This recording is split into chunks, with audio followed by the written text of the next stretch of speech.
Bonjour à toutes et à tous et bienvenue sur NTD L'Actu, votre point sur l'info de ce mardi 19 décembre. Avant de commencer, merci de cliquer pour vous abonner et de liker la vidéo.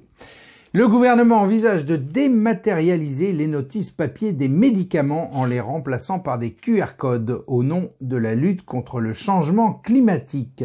Cette mesure s'inscrit dans une tendance de numérisation croissante des activités quotidiennes et elle suscite des craintes quant à une possible QR codisation de la société, entraînant des débats sur la protection des libertés individuelles et la surveillance accrue associée à une telle numérisation.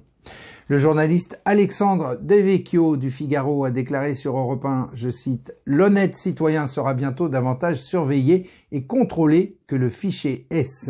L'actrice engagée Béatrice Rosen a également commenté la nouvelle en déclarant sur X, je cite, « D'une crise à l'autre, d'un événement à l'autre, nous vivons en permanence dans une prison numérique sans que personne ne dise rien, sans que cela ne soit voté, sans que le peuple ne soit consulté. » Et on apprend que le ministre de la Justice, Éric Dupond-Moretti, a remis 142 drones aux forces de l'ordre. Ces drones avaient été confisqués lors de saisies judiciaires et devraient a priori contribuer à la sécurisation des Jeux olympiques et paralympiques. Le gouvernement et la droite semblent sur le point de trouver un compromis sur le projet de loi immigration après d'intenses négociations. Des ajustements sur des points tels que les aides sociales et les régularisations de travailleurs sans papier sont en discussion et bien sûr des divisions subsistent. Le gouvernement cherche à conserver une légitimité dans ce processus.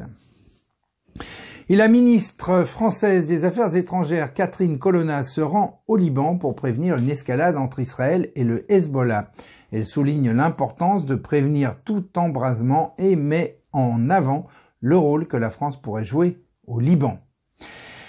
L'université de Lille lance un appel à témoins suite à la disparition d'un étudiant espagnol. Âgé de 20 ans et mesurant environ 1,75 m, il n'a pas donné de nouvelles depuis vendredi dernier. Si vous avez des informations, merci de contacter le commissariat central de Lille au 03 62 59 80 00. Et je laisse maintenant la parole à Anthony qui va revenir sur une idéologie pour le moins controversée. Anthony, c'est à vous. Merci Rémi. Bonjour à tous. Comme vous le savez, le mouvement woke, initialement américain, s'implante progressivement en France, influençant divers secteurs tels que les médias, les entreprises et les institutions. Ce courant idéologique, axé sur la conscience des injustices sociales et raciales, soulève des questions importantes sur son impact en France et provoque des débats houleux. Certains voient en lui une opportunité de progrès social, tandis que d'autres s'inquiètent de ses répercussions potentielles sur la liberté d'expression et bien sûr les traditions. Ce qui est sûr, c'est que l'analyse de ce phénomène met en lumière des enjeux de société clés tels que l'identité nationale, les dynamiques de pouvoir ou encore la réaction aux changements globaux. Cette évolution culturelle et idéologique mérite donc une attention particulière, tant pour ses partisans que pour ses détracteurs. Et justement, à l'approche des fêtes de fin d'année, de nouvelles lois relevant de ce courant de pensée vont être adoptées aux États-Unis. En effet, la Californie exigera bientôt, sous peine d'amende, que les grands détaillants vendent des jouets dits neutres ou non genrés, par opposition aux jouets pour filles et pour garçons. Reportage.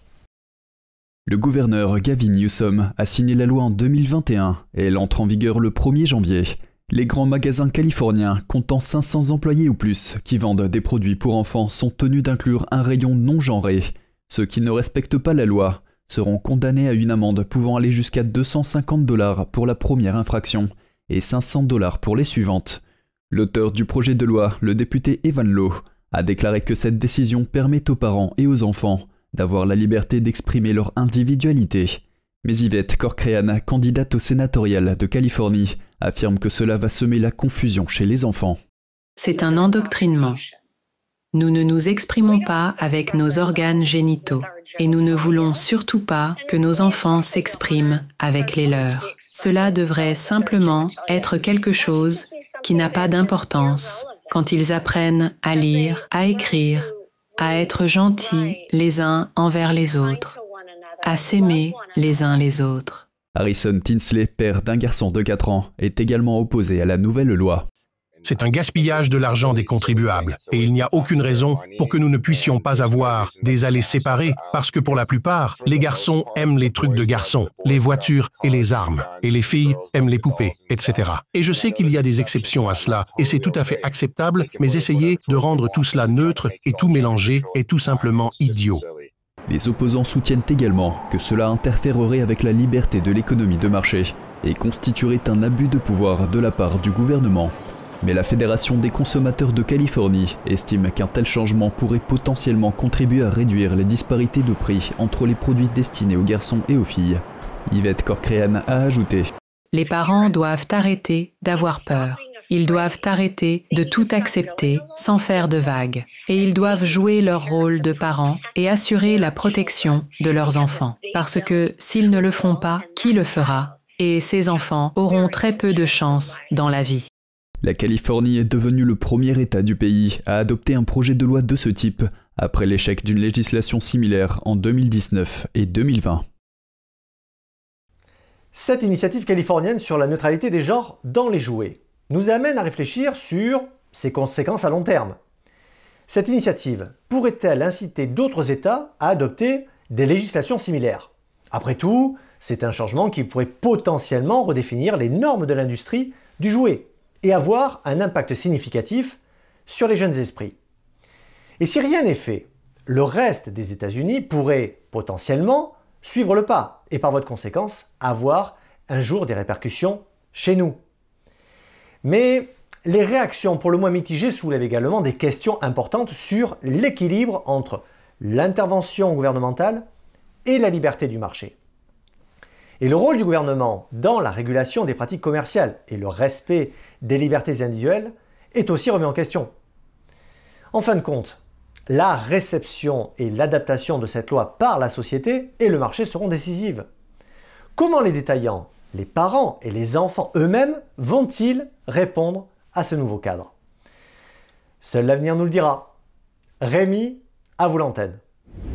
Merci Anthony. Et une dizaine de pays vont se rallier pour faire face aux menaces des Houthis dans le sud de la mer Rouge, là où passe 40% du trafic maritime international. Cette coalition comprend la France, les États-Unis, le Canada, le Royaume-Uni, Bahreïn, l'Italie, les Pays-Bas, la Norvège, les Seychelles et l'Espagne. L'opération est baptisée Gardien de la prospérité et consistera en des patrouilles conjointes pour permettre aux compagnies maritimes de naviguer à nouveau en toute sécurité dans le sud de la mer Rouge et dans le golfe d'Aden. Et hier, la Corée du Nord a procédé au tir d'un missile Hwasong-18 de classe ICBM intercontinental. C'est le 3e du genre effectué par la dictature. Kim Jong-un a déclaré ce matin que ce tir envoyait, je cite, un signal clair aux forces hostiles et définissait de nouvelles tâches importantes pour le développement des forces nucléaires stratégiques de la RPDC. Ce matin, les États-Unis, la Corée du Sud et le Japon ont renforcé leur coopération contre la menace nucléaire de Pyongyang en activant un système de partage des données en temps réel. Le ministère japonais de la Défense a insisté sur le fait que le missile nord-coréen avait une portée dépassant les 15 000 km et pouvait donc atteindre l'ensemble du territoire américain. Hier, le sous-marin américain USS Missouri est arrivé au port sud-coréen de Busan pour rappeler à Pyongyang que toute attaque nucléaire de sa part signifierait la fin du régime nord-coréen.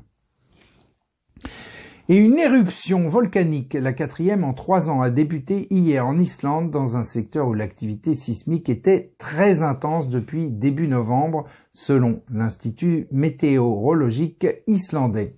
32 systèmes volcaniques sont considérés comme actifs en Islande, c'est la région la plus volcanique d'Europe. Et une autre catastrophe en Chine, celle-là, un séisme de magnitude 5,9 a causé la mort d'au moins 111 personnes dans le nord-ouest du pays. Les opérations de recherche et de secours sont en cours.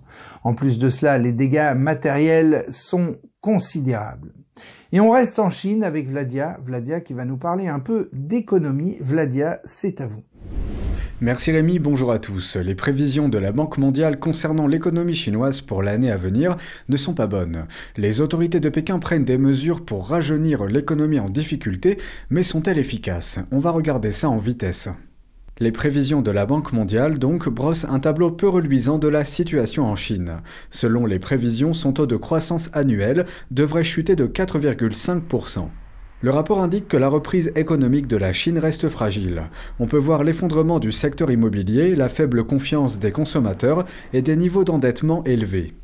Les autorités locales ont émis un nombre record d'obligations pour soutenir les petites banques en difficulté. Elles tentent de repousser les risques qui pourraient être déclenchés par une crise de l'immobilier.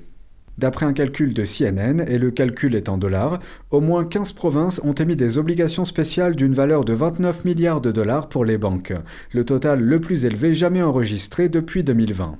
Les petites banques chinoises contrôlent 13 billions de dollars d'actifs.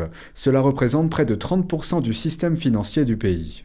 Mais ces institutions sont aussi plus vulnérables au ralentissement économique, car en effet, ce sont elles qui sont le plus exposées au secteur immobilier chinois, dont le risque de défaillance est réel. Aujourd'hui, tous les regards sont tournés vers Pékin et ses prochains mouvements. Une grande conférence économique s'est tenue en Chine récemment. Cette réunion a lieu chaque année et elle donne le ton de la politique économique pour l'année à venir. Les responsables se sont engagés à mettre davantage l'accent sur la croissance économique, mais ils n'ont présenté aucun plan concret pour stimuler la demande des consommateurs.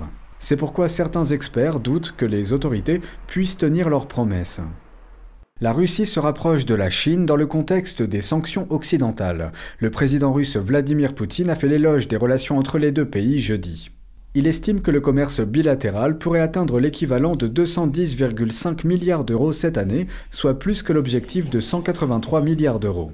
Мы думаем над дальнейшим расширением и поставок в Китай, думаем над другими странами, как возможные потребители. Кстати говоря, Япония не отказывается и берет.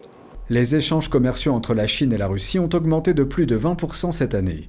La Chine est désormais le premier acheteur d'énergie de la Russie. La Russie est également devenue plus dépendante des produits chinois. Il convient de noter que le pouvoir d'achat de la Russie diminue depuis le second semestre 2023. La guerre contre l'Ukraine pèse sur son économie. De plus, la valeur de sa monnaie, le rouble, a également chuté.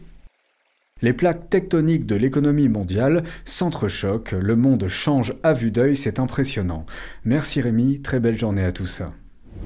Merci Vladia, et on conclut cette édition avec une découverte incroyable aux États-Unis sur le lac Michigan. Lors d'une journée de pêche, un père et sa fille ont découvert l'épave du 3-mâts George L. Newman, disparu depuis plus de 150 ans. La Société d'archéologie et d'histoire du Wisconsin prévoit d'étudier cette épave. Le navire avait disparu lors d'un grand incendie en 1871. L'équipage, heureusement, avait pu être sauvé. Et voilà, c'est la fin de ce journal. Merci à toutes et à tous de l'avoir suivi. On se retrouve demain à 13h pour une nouvelle édition de NTD L'Actu. Très bon après-midi. À demain.